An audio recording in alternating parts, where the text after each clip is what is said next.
இப்பவும் நான் சொல்றேன், நீ பெருத்த அதிகாரம் கொண்டவர் தாங்க நீங்க எல்லாரும். நீ பரந்தூர் விமான நிலையத்தை கட்டி காட்டிரு, நான் பாத்துறேன். ஒன்னும் செய்ய முடியாது.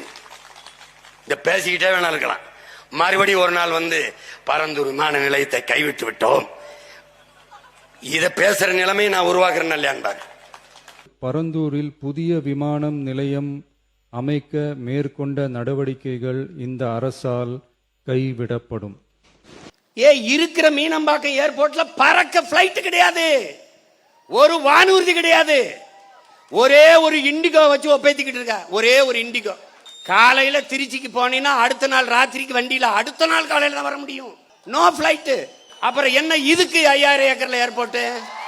அதுல நாசமா போறது 12 ஏரி, 17 குளங்கள், 11 குட்டைகள், 5 தாங்கல்கள். இவங்களுக்கு ஒன்னதான் நான் சொல்லுவேன், நானும் நாம் தமிழர் பிள்ளைகளும் இருக்கிறவரை, உங்களோடு இருக்கிறவரை அங்க வானூர்தி நிலையம் வராது.